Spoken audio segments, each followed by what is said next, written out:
Hi friends, welcome to யாதிகாடினால். இன்னைக்கு நம்ம வாயில வச்சதும் கரையக்கூடிய எல்லாருக்கும் ரொம்ப ரொம்ப பிடிச்ச மைசூர் பாக் எப்படி செய்யலாம்னு தான் பார்க்க போறோம். நான் சொல்ற இதே அளவுகளோட செய்யும் போது 700 கிராம்ல இருந்து 750 கிராம் வரைக்கும் மைசூர் பாக் கிடைக்கும். ரொம்ப ரொம்ப சுலபமா செஞ்சிடலாம் இந்த மைசூர் பாக். எனக்கு 3/4 கிலோ வரைக்கும் கிடைச்சது. பாருங்க, இந்த டப்பால 639 கிராம் இருக்கு. நாங்க ஏற்கனவே ஒரு 4 பீஸ் கிட்ட சாப்பிட்டோம். ஒரு பீஸ் வந்து 30 கிராம் இருந்தது. ஸோ எங்களுக்கு 3/4 கிலோ அளவுக்கு கிடைச்சது. மைசூர் பாக் செய்யறதுக்கு ஒரு மிக்சிங் பவுல்ல 1 கப் கடலை மாவு எடுத்துக்கோங்க. நீங்க வீட்டில் இருக்க எந்த கப்ல வேணா கடலை மாவு எடுத்துக்கோங்க. நீங்க எந்த கப்ல கடலை மாவு எடுக்கிறீங்களோ அதே கப்லயே மற்ற எல்லா பொருட்களையும் எடுத்துக்கோங்க. நான் இன்னைக்கு மெஷரிங் கப் 250 ml இருக்கு இல்லையா, அதுல தான் கடலை மாவு எடுத்திருக்கேன். கடலை மாவு சலிக்கவோ வறுக்கவோ தேவையில்லை. கடைகளில் கிடைக்கிற அதே சுவையில இந்த மைசூர் பாக் இருக்கும். கடலை மாவு மெஷரிங் கப்ல எடுக்கும் போது ரொம்ப அழுத்தி அழுத்தி எடுக்க வேண்டாம். இதோட 1.5 டேபிள் ஸ்பூன் மைதா மாவு சேர்த்துக்கோங்க. மைதா மாவு சேர்க்க விருப்பம் இல்லாதவங்க 1.5 டேபிள் ஸ்பூன் பால் பவுடர் சேர்த்துக்கோங்க. மைதா மாவு 20 கிராம் அளவுக்கு நான் எடுத்திருக்கேன். எந்த கப்புல கடலை மாவு எடுத்தீங்களோ அதே கப்புல 1 கப் அளவுக்கு வாசனை இல்லாத எண்ணெய் எடுத்துக்கோங்க. சன்ஃப்ளவர் ஆயில் எடுத்திருக்கேன். எண்ணெயும் நெய்யும் நம்ம சூடாக்கி தான் மைசூர் பாக் செய்யும் போது சேர்க்க போறோம்.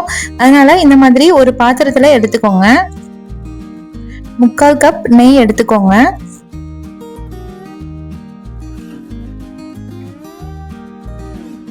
இப்போ நம்ம எண்ணெயை சூடாக்காமலேயே இந்த கடலை மாவு மைதா கூட சேர்த்து கட்டி இல்லாம ஒரு விஸ்கோ இல்லை கையாலேயோ நல்லா கலந்து விட்டுக்கோங்க.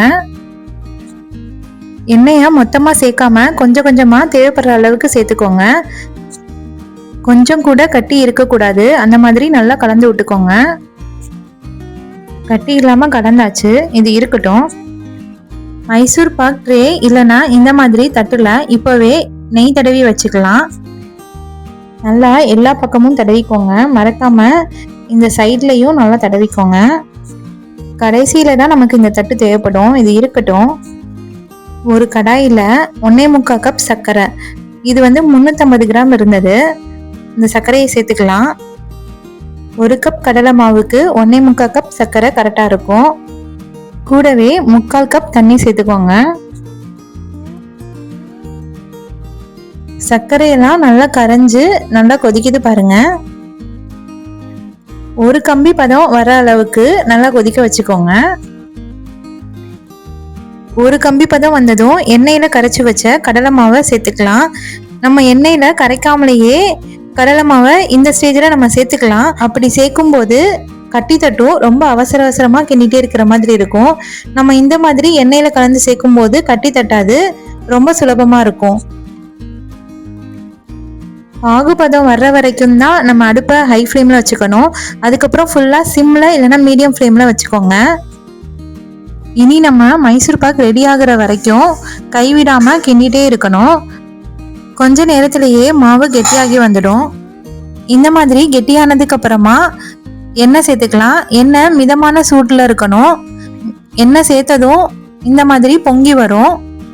இந்த மாதிரி சூடா எண்ணெய் சேர்க்கும் போது இந்த சூடான எண்ணெயிலேயே கடலை மாவோட பச்சை வாசனையெல்லாம் போயிடும். எண்ணெயை ரொம்ப கொதிக்க வச்சு சேர்த்துடக்கூடாது. மிதமான சூட்டுல சேர்த்தா போதும். இந்த மாதிரி கொஞ்சம் கொஞ்சமா எண்ணெய் சேர்த்து கலந்து விட்டுக்கோங்க.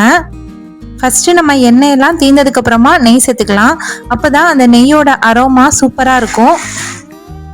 எண்ணெயெல்லாம் தீர்ந்ததுக்கு அப்புறமா நம்ம நெய் சேர்த்துக்கலாம். நெய்யையும் மிதமான சூட்டுல தான் சேர்த்துக்கணும். நெய்யோட வாசனை நல்லா தூக்கலா உங்களுக்கு பிடிக்கும்னா 3/4 கப் எண்ணெயும் 1 கப் நெய்யும் சேர்த்துக்கோங்க. இல்லை எண்ணெயே வேண்டாம்னு நினைச்சாலும் ஃபுல்லாக நெய் சேர்த்துக்கலாம். ஆனால் அது ரொம்ப திகட்டுற மாதிரி இருக்கும் சாப்பிடும்போது. நெய் யூஸ் பண்ணாமல் எண்ணெயிலேயே மைசூர் பாக் செய்யலாம். அப்படி செய்யும்போது அந்த நெய்யோட வாசனை மட்டும் நமக்கு மிஸ் ஆகும். மற்றபடி மைசூர் பாக் நல்லா இருக்கும்.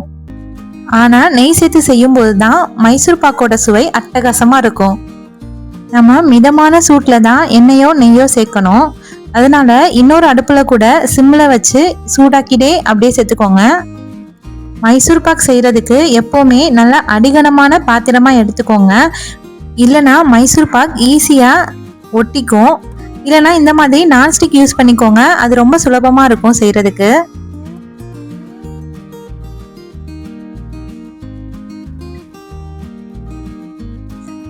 மைசூர் பாக் ரெடி ஆயிடுச்சு பாருங்க. இந்த மாதிரி கொஞ்சம் பபிள்ஸா தெரியுது பாருங்க.